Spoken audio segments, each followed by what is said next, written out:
Faster than a speeding bullet. I ran until my muscles burned and my veins pumped battery acid. More powerful than a locomotive. An idea is like a virus. Resilient. Highly contagious. Able to leap tall buildings in a single bound.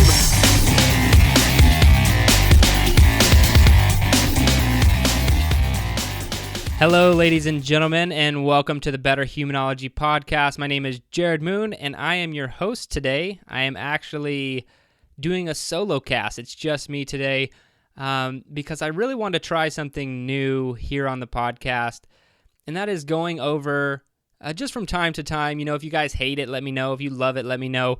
But going over some of the more popular articles at Into 3 Fitness that have sparked a lot of questions either via social media at into3fitness.com or in my inbox. If I got any of that stuff, then I definitely want to cover that a little bit more in depth because I think that that's what you guys would want to hear more about. And maybe you didn't even read the articles. I don't know fully what the overlap is between the articles and the podcast. So that's what I'm going to do today.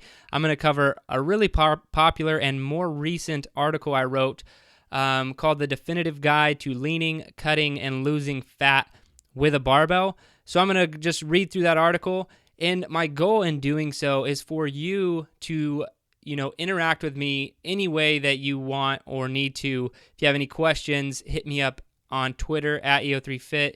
You can shoot me an email. You can go to Into 3 Fitness Facebook page. Whatever you want to do, you can, reach out to me, and I will get back to you. But for now, let's go over barbell training, leaning, cutting, and losing fat. All right, Albert Einstein said, if you want to live a happy life, tie it to a goal, not to people or things. So this is not your average fat loss or leaning article, program, podcast, whatever you want to call it. In fact, I highly recommend that you go to into3fitness.com and read my article, The Art of Weight Loss, What No One Talks About, before you dive in here. Because if you're just trying to lose weight, it's not the science, it's not the programming that you're looking for, it's in between the ears. And that program, that article, The Art of Weight Loss, really addresses the mental side of things and how to achieve your goals. So this article was written with highly researched and proven methods in mind so that you train more seriously than most people. Because most people are not training, they're working out. But can a single exercise program really be designed for fat loss or getting shredded? I feel like that's where we have to start. That's the question that we have to answer. And put simply, exercise is not the way to getting lean and losing fat. It starts and ends with your diet, and you probably know that. However, your exercise program contributes a lot to how your body functions. And I think it's terrible to view fitness as, you ran an arbitrary amount of miles today, so that means you can eat this candy bar. That's a terrible view of fitness in general. So would you rather have a program which jumpstarts fat loss or one that will have you expend a few extra calories? When designed appropriately, an exercise program can enhance hormonal function such as raising testosterone, growth hormone, and improving insulin sensitivity. These hormones, coupled with diet and training of the central nervous system, can have the body respond in lean muscle gain and fat loss. So yes, it's possible to have a program that is aimed at being shredded, but you have to know that it starts with your diet. So it'll take the calories that would be fat and use them for lean muscle gain and take the would-be fat carbs and replenish muscle glycogen. So it sounds pretty simple, but it is 100% not easy. This program is not easy at all. And this is where we start, because not all training is created equal. A fat loss and leaning workout program needs a disciplined diet for quicker results, but the program itself can be designed to give you the advantage in fat loss. And at Into 3 Fitness, we've created such a program, and I'm going to be sharing the methodology in this article, but the program itself actually won't be coming out for a while. So today I'm going to give you the details of the program, and you can start instituting it yourself right now if you really wanted to. So what I've designed is a high-intensity exercise program that will be very challenging, yet effective, and it will increase the time efficiency of your workouts, increase the intensity of workouts, enhance fat loss by burning more calories in the same time period, and enhancing post-exercise caloric burn. It'll increase natural growth hormone release and allow safety with barbell training by providing intensity and overload without heavy weights, which, can aggravate injuries or joint pain. So it's a really good program that's still in the training side of things, but it's very safe. So to break it down further, the increased intensity is going to be more lactate. More lactate equals more growth hormone equals faster fat loss, in theory at least. But you know what? It doesn't matter if I spent a lot of time creating this program. It doesn't matter if this method, we're backed by the smartest scientists in the world, and honestly, none of that matters because you can screw this program or this method up very easily. To state the obvious, you're going to have to work hard, but you already know that. So the real way to screw this method up is to get little to no sleep, live in a constantly overstressed cortisol-producing state, and we've talked about stress a lot on this podcast, and if you eat like crap and refuse to change your bad habits. So that's the way any program can get screwed up. So your focus needs to be on the nutrition and the training. And the final way to screw this up is to be low on your willpower or make excuses. There's no room for that here, not in this program, not if you want it to work. But if you know that going in, then we can go ahead and get started. So, like I said, where we have to start is nutrition. So fat loss and leaning nutrition principles. So let's get right to it. You need to be eating about 0.7 to 1 gram of protein per pound of body weight, and feel free to enjoy a good amount of healthy fats because fat does not make you fat. And I wrote an entire article on that as well at Into 3 Fitness called Crushing Your Fat Fears if you want to check that one out. So your real focus, if you're wanting to lean quickly, is going to be carbohydrate reduction. Unfortunately, I can't give you a cookie cutter amount of carbs to take in or not take in. The reason being is because this is a serious leaning method, so you may need more carbohydrates to replace glycogen stores. For me to just give you an arbitrary amount of carbohydrates to eat would be a disservice to you. But the rule of thumb, if you do start to feel a little bit weird and you have cut too many carbs, you probably need to increase your carbohydrate intake a little bit, or you could go into a state of ketosis, which is not a bad thing. I'm just saying if those are your options. You could feel like crap and need to increase your carbohydrates, or you can just get through the crappy stage and go into a full state of ketosis, which is where your body starts to use fat as energy as opposed to carbohydrates. So what are the guidelines? And if you want accelerated fat loss, I'm talking, you really need to drop some weight and you want to do it quickly, then you need to be doing 50 to 100 grams of carbohydrates a day or less. And if you want easy weight maintenance, then 100 to 150 grams a day of carbohydrates.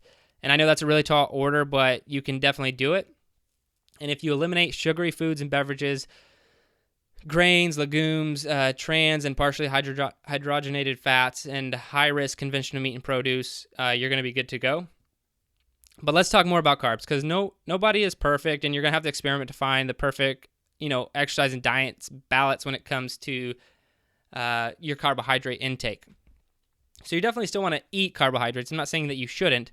And what you eat, big picture, is meat, fowl, fish, seafood, eggs, vegetables, roots, tubers, animal fats, avocados, and coconuts. So back to the carbs, as stated, try to stay at the magical carb intake level I just mentioned, but the training that you'll be doing, you still need the carbs. So you should get in the healthiest forms as possible. So the recommendation is always going to be tubers when we're talking about carbohydrates, or simply just fruits and vegetables. So tubers, fruits, and vegetables. Those are your carbohydrates when you're doing this program. If you consume any tubers, it's best to get a majority of these immediately following training and never at night. So if you train at night, I don't recommend taking in a bunch of carbohydrates right before bed. It's going to negate what you're trying to do. And don't go crazy with the fruit, because fruit is still sugar. It's not bad sugar, and the fiber does balance it out, but you also don't want to go crazy with that and be sitting around. You can consume sugar before, during, and after training, but not a lot of sugar just because you like fruit. And cut out the dairy altogether. And also, don't go crazy on the fat. Healthy fats are fine, but don't go crazy with the nuts and seeds. So getting started with nutrition, you make sure that you're getting 0.7 to 1 gram of protein per pound of body weight. Then make sure you're eating roughly less than 15 calories per pound of body weight. So roughly means roughly. Play with what works for you, but start there. And if you want to do math, you could determine your BMR, multiply your BMR by an activity multiplier, and then eat roughly 500 calories less than that. And all of those steps and links on how to do that are in this article at Into 3 Fitness. However, if you're eating a healthy diet and have eliminated all the crap as we have outlined, you don't really need to count calories. You can, but if you just clean up your diet, it's not going to be necessary to count your calories. But other important factors are getting sleep, eating a lot frequently, and then drinking a lot of water. and I recommend about 1 ounce per 2 pounds of body weight. So yeah, you can retain water, but I mean, you'd rather be healthy than fit. And like I said, you're serious training here. So if you can manage your carbohydrate intake, eliminate sugar, and follow the other principles I just discussed, you're going to be well on your way to achieving your goal without even touching the training. If you can do all that, then you're going to be well on your way to goal without having to do anything I'm about to talk about the training-wise. You could do almost anything else, and you'd be fine. But this is geared towards those who are looking for performance, those who want to be faster, stronger, harder to kill. So let's talk about the barbell training. All right, fat loss and leaning, the barbell training. In this method, you train 4 days a week. You have 2 accessory lifts per week, 4 lactic acid training sessions, 1 weekly Tabata session, and 1 lactate power session. Sounds crazy, right? So everything I just said, you're either scratching your head or you're thinking I'm talking about milking a cow. But let's get to the details here. So the lactic acid training session. So what that is, take the squat, for example. You'd have a target set of reps. In the example I use, it's 35 reps. And you'll rest 30 seconds, and then your rep effort will be 5 to 8. So 35 reps, you can rest 30 seconds in between efforts, and your rep effort should be 5 to 8. So when you're picking a weight, you should only be able to do 5 to 8 reps before you set the bar down and wait 30 seconds before you go again until you get to full 35 reps. So I'll explain that more in detail here in a second, but it's called the lactic acid training session. It's a well-documented and researched method for increasing lean mass, eliciting a hormonal response, and inducing fat loss, or rather a high caloric burn. So doing them correctly is very, very important. So I'm going to go over how it works one more time. So you have a target, in this example, 35 reps. So whether it takes you 3 sets or 10 sets, you will work till you get your target reps. And your rep efforts here is 5 to 8. So this means on your first set, you should choose a weight in which you will be able to get 5 to 8 explosive, fast-moving reps. This is how you pick your weight used based off of your perceived effort. Your second set, using the same weight, you may only be able to get 4 reps, and that's perfectly fine. The rep effort is for the first set. So if you did 10 reps, your first set, the weight was too light, and you're trying to avoid that. So if you want to err on the side of it being too heavy and only get 5 reps, that would be better. But do not get confused by the rep effort. In this example, it's not a 5 rep or 8 rep max. It's a weight you can move very quickly for 5 to 8 reps, not something you can move slowly for 5 reps. So these aren't max effort lifts. They're just rep efforts. So you may be using a weight you could lift 15 times. The weight should be so manageable that you would not need a spotter. But not that you shouldn't have a spotter, you just don't need a spotter. And the second you start to slow down or lose explosiveness is when you stop. So that should be the key in your brain. So don't choose a heavy weight. Rather choose a weight that when you move very quickly, you'll fatigue around 6 reps. And if you've done a lot of training, if you've done every minute on the minute training, dynamic effort training, you know what I'm talking about. There's a point where you do a repetition, and then if you're doing 5, 6, 7, 8 reps, that you slow down. And once you slow down, that's when you're going to do it. You might be able to do more reps, but you've now slowed down, and we don't want you to continue.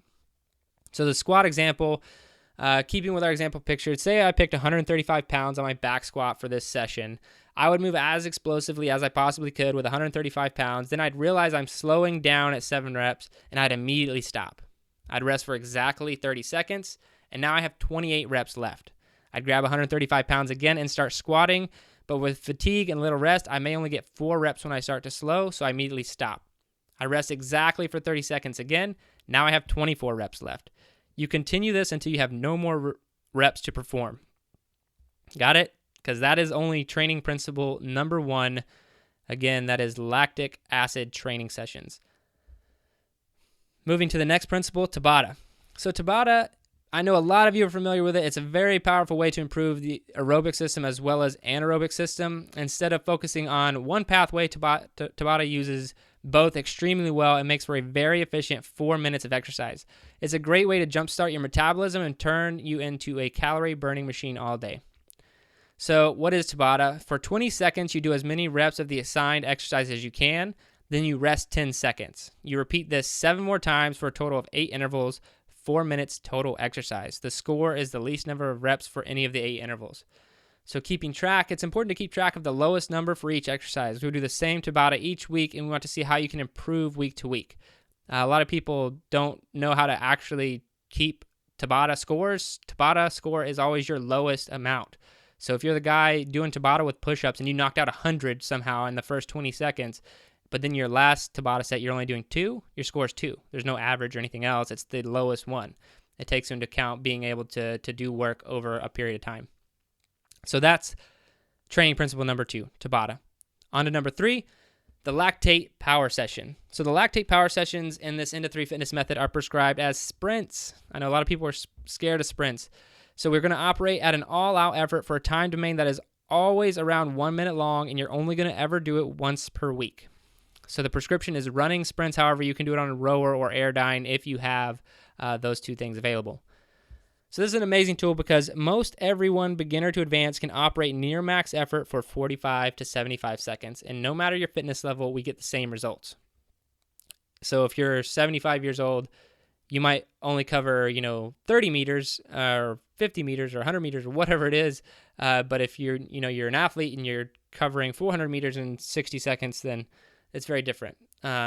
You're probably saying you hate sprinting. Most people do. A lot of people are scared of sprinting because they don't know what their body's going to do when they sprint. They haven't sprinted since they were in high school or something. Like sprinting becomes so rare when people come further into an adult life. It's kind of crazy. But sprint intervals improve insulin sensitivity in healthy young subjects who are overweight, men, and sedentary women alike. It's all the same. Sprinting boosts growth hormone. Sprinting increases the oxidative fat burning potential of muscle and improves endurance capacity. Sprinting improves the efficiency of muscle during exercise. That's why you want to sprint, so just do it. And that's training principle number 3. And then also rest. So as you can tell, it's a very taxing method. We have sprinting, lactic acid training. It's just a lot of different stuff. It can be a lot, and for that reason, you need to make sure that you're resting. Ideally, you will have a full day of rest after every training session, which means this program does not fit into a cookie-cutter week. If you just can't handle that, do Monday, Wednesday, Friday, Saturday, but the best method is 1 day on, 1 day off for the entirety of performing this method. Your rest and recovery, such as sleep and diet, will be the biggest factors in the success of this program, so do it right. That is the 4th and final principle. So, guys, that is it. That is the definitive guide to leaning, cutting, and losing fat with a barbell. If you have any questions about this, hit me up on Twitter or Facebook and let me know. I'll be sure to answer any of your questions. Also, let me know how you like this format of the show. I won't be doing it all the time, but from time to time, I'd like to throw in an article just kind of as an educational piece from something popular in Into 3 Fitness. So give me any feedback, and I'd be happy to hear it. Until next time.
Your best.